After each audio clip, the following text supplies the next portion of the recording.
আসসালামু আলাইকুম রহমতুল্লাহি ওয়া সম্মানিত দর্শক, বাংলাদেশের রাজনীতিতে এখন এমন একটা পরিস্থিতি তৈরি হয়েছে, চারিদিকে তাকালে শুধু মনে হচ্ছে যে জামাত ছাড়া অন্য কোনো রাজনৈতিক দল নেই। দ্বিতীয়ত, জামাতে যারা লোকজন রয়েছেন তাদের মধ্যে আত্মবিশ্বাস এমন একটা পর্যায়ে চলে গেছে, তারা মনে করছেন যে জনগণ জামাত ছাড়া আর কাউকে ভোট দেবে না। তৃতীয়ত, তারা যেভাবে ইসলামিক দলগুলোকে এই গত 14 মাসে এক করে ফেলেছেন, তাদের পক্ষে এটি রীতিমতো বিস্ময়কর। আমরা জানি যে জামাত প্রতিষ্ঠিত হওয়ার পর জামাতের সঙ্গে অন্যান্য ইসলামিক রাজনৈতিক যে দলগুলো রয়েছে তাদের নীতিগত পার্থক্য ছিল। এমনকি একই জোটে থাকার পরেও, অর্থাৎ মাওলানা ফজলুল হক আমিনী, শাইখুল হাদিস মাওলানা আজিজুল হক মানে মামুনুল হক সাহেবের বাবা, ওনারা এবং জামাত একই সঙ্গে জোটবদ্ধ থাকার পরেও তাদের সঙ্গে জামাতের সম্পর্ক কখনো ভালো ছিল না। এর কারণ হলো তারা যে নীতিনৈতিকতা বা তারা যে থিওলজি ধর্মতত্ত্ব বিশ্বাস করে সেটা কওমি ঘরানার। আবার অন্যদিকে জামাত যে ওহাবি মতবাদ বা যে সালাফি মতবাদকে তারা ধারণ করে,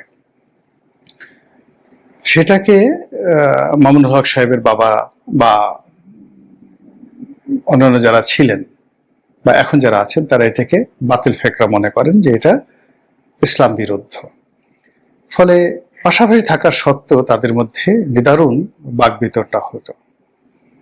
জামাতের অনেক নেতা বা অনেক ইসলামী যারা স্কলার রয়েছেন তারা প্রাণান্ত চেষ্টা করতেন যে এই ইসলামী শক্তিগুলোর মধ্যে মানে একটা সমঝোতা হোক, কিন্তু এটা হয়ে ওঠেনি। কিন্তু ডক্টর শফিকের নেতৃত্বের যে জামাত গত 14 মাসে এই অসম্ভব কাজগুলো তারা করে ফেলেছে। তারা ইতিমধ্যে যেটাকে বলা হয়, আপনি যদি ধরেন একেবারে অসম্ভব, চরমোনাইকে তাদের দলে ভিড়িয়ে ফেলেছেন, ইতিমধ্যে মামুনুল হককে তাদের দলে ভিড়িয়ে ফেলেছেন, ইতিমধ্যে হেফাজতের একটা অংশ, হেফাজতের দুটো অংশ, একটি অংশ আওয়ামী লীগপন্থী আর একটা অংশ ছিল আওয়ামী লীগ বিরোধী, কিন্তু আওয়ামী লীগ বিরোধী যে অংশটি ছিল সেটির সঙ্গে জামাতের কোনো সম্পর্ক ছিল না। তো সেই অংশটিকে তারা কিন্তু ইতিমধ্যে ক্যাপচার করে ফেলেছে এবং তাদের অনুগত বানিয়ে ফেলেছে। আপনারা জানেন যে বাংলাদেশের কয়েকটি মতবাদ, যেমন জামাতের যে মতবাদটি সালাফি মতবাদ, এটির সঙ্গে যারা তাবলিগ করে তাবলিগের মতবাদের রীতিমতো আকাশ পাতাল যাকে বলে পার্থক্য। তাবলিগের যারা লোকজন আছে তারা জামাতকে কোনো রাজনৈতিক দল বা কোনো ধর্মমতই মনে করে না, আর জামাতের লোকজন তাবলিগের যারা কর্মকাণ্ড এটাকে একেবারে বেদাত, বেশরিয়তি আরো অনেক কিছু বলে বেড়ান। তো এখন সেই দুটো পক্ষ এক হয়ে গেছে। জামাত পীর প্রথা, পীরতন্ত্র, মাজার পূজা, এটাকে তাদের মানে কি বলা হয় ইমানের দায়িত্ব, এগুলোকে অপোজ করা যায়, এই সমস্ত পীর ঠির বাদ। কিন্তু বাংলাদেশের মধ্যে সবচেয়ে মশহুর পীর গরম পীর, মানে যারা মুগুর হাতে একসময় বা লাঠি হাতে একসময় মিছিল করতো, গরম পীর বলা হয়। তো এই পীরবাদের মধ্যে সবচেয়ে গরম এবং কনজারভেটিভ যারা বলা হয় সেই চরমোনাই পীর সাহেব, তাদের সঙ্গে তাদের ঐক্য হয়ে গেছে।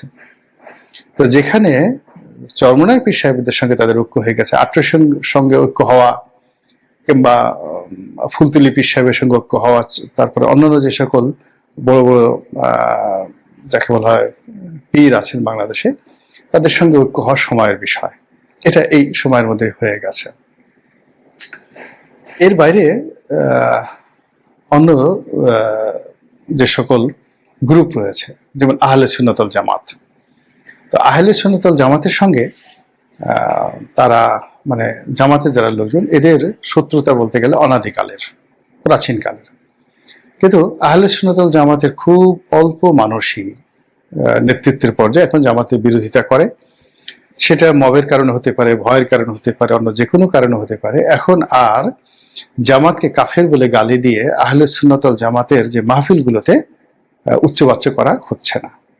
তো এটা পক্ষে আনা যায়নি, কয়েকজনকে কিন্তু মোটামুটি নিউট্রাল করে দেয়া হয়েছে। তো সেই দিক থেকে আপনি যদি মনে করেন যে জামাতের যে পলিটিক্যাল অ্যাসেম্বল সম্মিলন এটি বিরল, বাংলাদেশে তো বটেই, ঠিক সেম পরিবেশ পরিস্থিতি কিন্তু ভারতে, সেম পরিবেশ পরিস্থিতি কিন্তু পাকিস্তানে, সৌদি আরবিয়াতে, অন্যান্য মুসলিম কান্ট্রিতে। তারা এই কাজগুলো করতে পারেনি, কিন্তু জামাত গত 14 মাসে এই কাজগুলো কিন্তু করে ফেলেছে। বিএনপি প্রাণান্ত চেষ্টা করছে জামাতের এই ঐক্য ভেঙে দেওয়ার জন্য, কিন্তু বিএনপির এই বিষয়ে তাদের টেকনিক্যাল নলেজ নেই। ধর্ম সম্পর্কে, ধর্মীয় রাজনীতি সম্পর্কে, কোরআন হাদিস ইজমা সম্পর্কে, বা ধর্মীয় গোষ্ঠীগুলো কি কি বিষয়গুলো নিয়ে বিভেদ করে, বিসংবাদ করে, এইরকম জানা শোনা কোন পলিটিক্যাল লিডার বিএনপির মধ্যে নেই। আবার এই সমস্ত বিষয় যারা জানেন তাদের সঙ্গে বিএনপির কোনো সম্পর্ক নেই। ফলে বিএনপি এই জায়গাটা দিয়ে রীতিমতো একেবারে অসহায়, দুর্বল এবং কাঙালের মতো তারা ঘোরাফেরা করছে, এবং তারা একবার মামুনুল হক সাহেবকে নিচ্ছেন, আবার একটু পরে মামুনুল হক সাহেব চলে যাচ্ছেন। দ্বিতীয়ত, অন্যান্য যে সকল ছোট ছোট রাজনৈতিক দলগুলো রয়েছে, যেমন ধরেন গণ অধিকার পরিষদ, তারপরে যেগুলো এখনো পর্যন্ত বিএনপির পক্ষে আছে প্রকাশ্যে, কিন্তু শেষ পর্যন্ত জামাত যদি তাদেরকে ডাকে, ভোটের মাঠের অবস্থা যদি জামাত এখন যে অবস্থা আছে তার সাথে আরো ফেভারেবল হয়ে যায়, তাহলে অন্তত পক্ষে, আমি নাম বললাম না, ছোট ছোট যে সকল রাজনৈতিক দলগুলো এখন বিএনপির সঙ্গে আছে, তারা হাতে গোনা 2-1টি ছাড়া কেউ বিএনপির সঙ্গে থাকবে না। সবাই কিন্তু জামাতের সঙ্গে চলে আসবে। বিএনপি পুরো মাঠে একা হয়ে যাবে, পুরো মাঠে একা হয়ে যাবে। এবং একা হয়ে যাওয়ার ফলে কি হলো, সেক্ষেত্রে তাদের জন্য আরো ভয়ঙ্কর অবস্থা তৈরি হয়ে যাবে। এর কারণ হলো, ইতিমধ্যে বিভিন্ন জায়গাতে শরিকদেরকে সিট দেওয়ার জন্য বিএনপি যে জায়গাগুলো খালি রেখেছে, ওখানে বিএনপির প্রার্থীরা মানসিকভাবে দুর্বল হয়ে পড়েছে, অভিমান করেছে, নিজেদেরকে গুটিয়ে নিয়েছে। আর যে সকল জায়গাতে বিএনপির প্রার্থীদের মধ্যে বিভেদ আছে, প্রতিযোগিতা আছে, বিসংবাদ আছে, মারামারি, কাটাকাটি, হানাহানি আছে, ওই জায়গাগুলোতে জামাত এবং তাদের যারা সহযোগী রয়েছে তারা ইজিলি অনেক কিছু করতে পারবে।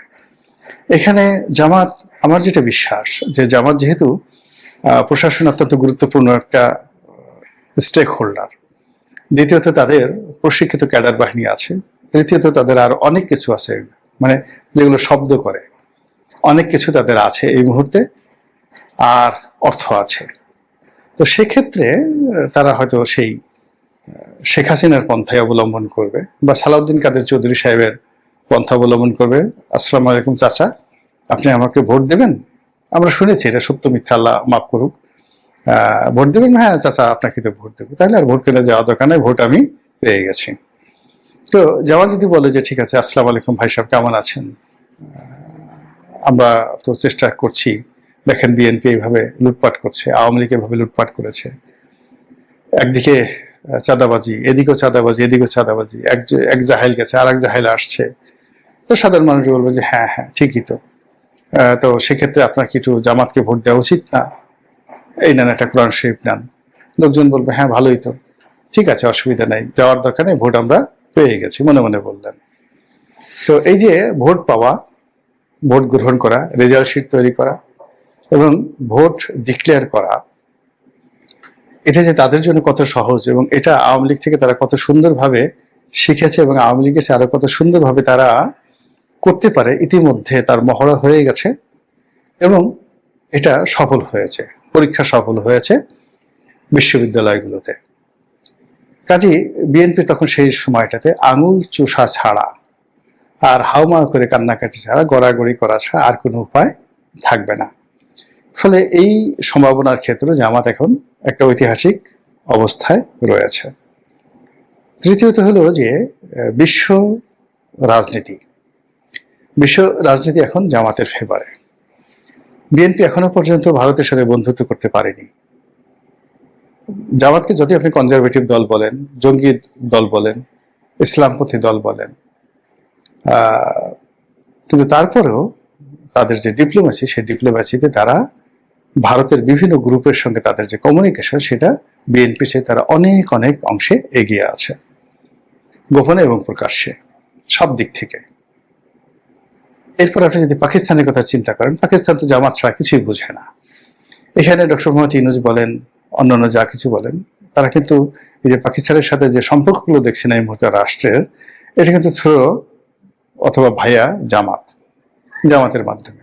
এই জায়গাটিতে পাকিস্তানের হয়তো সফট কর্নার আছে বিএনপির সঙ্গে, কিন্তু বিএনপি তো এরকম পাকিস্তানপন্থী কোনো রাজনীতিবিদ কৌশলগত সম্পর্ক যেভাবে জামাতের সাথে আছে, ওই সম্পর্কটি তারা স্থাপন করতে পারেনি। চীন এখানে যে আসে তাকে মেনে নেবে, তারা সবার সাথে, তারা বিএনপি, আওয়ামী লীগ, জামাত সবার সাথে একটা সম্পর্ক স্থাপন করে চলেছে। কিন্তু সমস্যা হয়ে গেছে কানাডা এবং আমেরিকাতে। কানাডা এবং আমেরিকা প্রথম থেকেই, সেই 2001 সন থেকেই ধীরে ধীরে ধীরে ধীরে বিএনপির সম্পর্কে তাদের একটা নেতিবাচক ধারণা রয়েছে। বিশেষ করে তারেক রহমান সাহেব আমেরিকাতে যেতে পারবেন কি পারবেন না, এটা নিয়ে নানা রকম কথাবার্তা আছে। তিনি কি আমেরিকাতে নিষিদ্ধ, বা তাকে কি ভিসা দেওয়া হবে না, এই বিষয়গুলো নানা কথাবার্তা কিন্তু চলছে। হয়রাজ জামাতের আমির ফ্রিকুয়েন্টলি তিনি আমেরিকা যাচ্ছেন, জামাতের লোক গোপনে প্রকাশ্যে আমেরিকা যাচ্ছে। তাদের যে লবিস্ট ফার্মগুলো রয়েছে, সেই লবিস্ট ফার্মগুলো সেখানে অত্যন্ত শক্তিশালী। এবং আমেরিকাতে এখন জামাতের অবস্থা কি, আপনি চিন্তা করেন যে জোহরান মামদানি এখন নিউ ইয়র্কের মেয়র হলেন। এই জোহরান মামদানি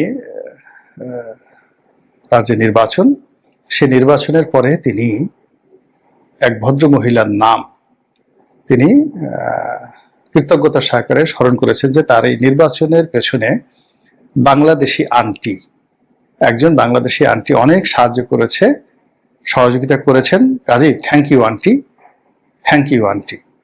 আপনারা কি জানেন সেই বাংলাদেশি আন্টি কে? সেই বাংলাদেশি আন্টি হলেন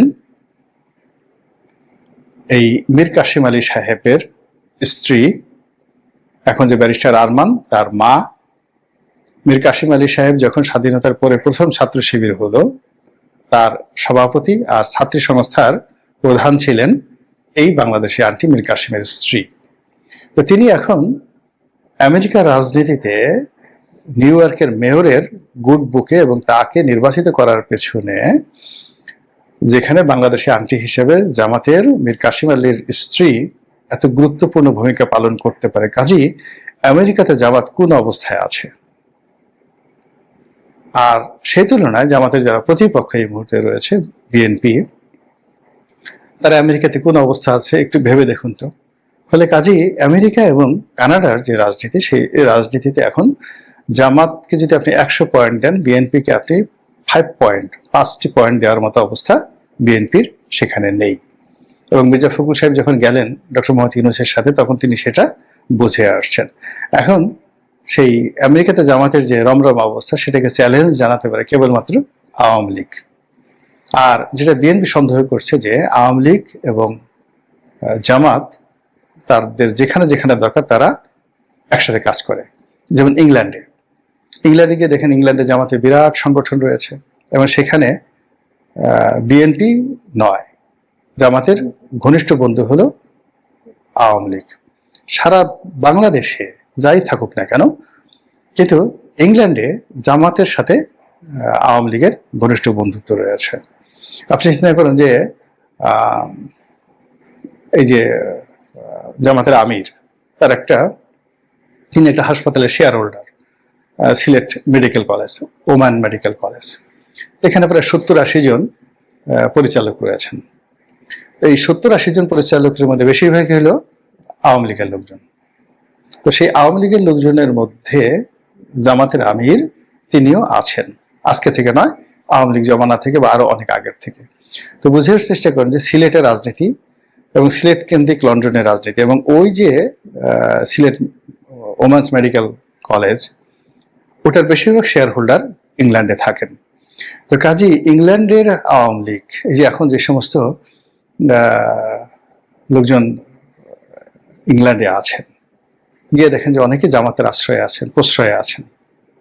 আবার যেখানে যেখানে জামাতের আশ্রয় প্রশ্রয় দরকার সেখানে তারা আওয়ামী লীগের আশ্রয় নিচ্ছেন, প্রশ্রয় নিচ্ছেন। এই হলো জামাত। আমেরিকার ক্ষেত্রেও ঠিক সেম জিনিসটি তাদের ক্ষেত্রে প্রযোজ্য। এবং এটা এখন বিএনপি সন্দেহ করছে, কিন্তু এই ঘটনা বাংলাদেশেও কিন্তু আরো বেশি ঘটছে।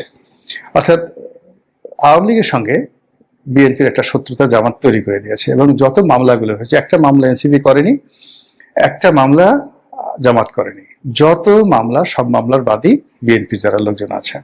তাহলে আগামীতে যদি আওয়ামী লীগ কোনো সুযোগ সুবিধা পায়, ডলারটা কাদেরকে দেবে? বিএনপি লোকজনকে দেবে। এখন তারেক রহমান সাহেবকে আওয়ামী লীগের লোকজন কেন গালাগাল করছে? এই কারণে গালাগাল করছে।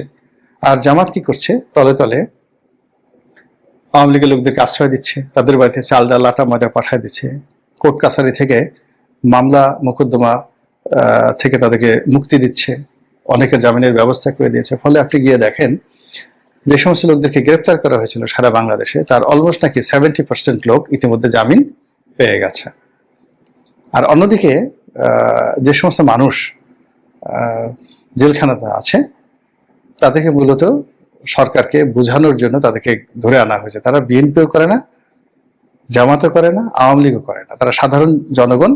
এখন সরকারের পক্ষ থেকে আওয়ামী লীগ ধরতে হবে, 20-25 জন আওয়ামী লীগ ধরে দেখাতে হবে, পত্রিকাতে আওয়ামী লীগের লোকজন ধরা হয়েছে, এই জন্য হাতের কাছে যাকে পেয়েছে তাকে ধরে নিয়ে আসছে। এবং এই পুরো বিষয়টি জেলখানার ভিতরে বাইরে সমাজে নিদারুণ প্রতিক্রিয়া তৈরি করেছে।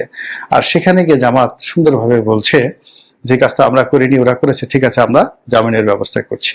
বিএনপির আইনজীবীরা যদি জামিনের জন্য দরখাস্ত করে ওটা ঘুরতে থাকে, আর জামাতের লোকজন যদি জামিনের দরখাস্ত করে সেটা পাখির গতিতে জামিন হয়ে যাচ্ছে।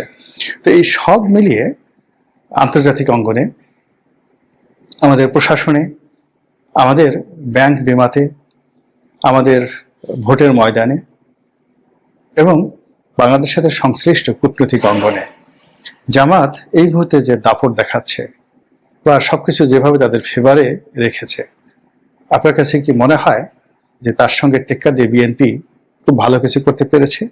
বা আগামী যেতে নির্বাচনের আগে যে কয়টা দিন আছে, এই কয়টা দিনে বিএনপি খুব দ্রুত জামাতের এই যে সফলতাগুলো, কর্মকাণ্ডগুলো তার অতিক্রম করতে পারবে?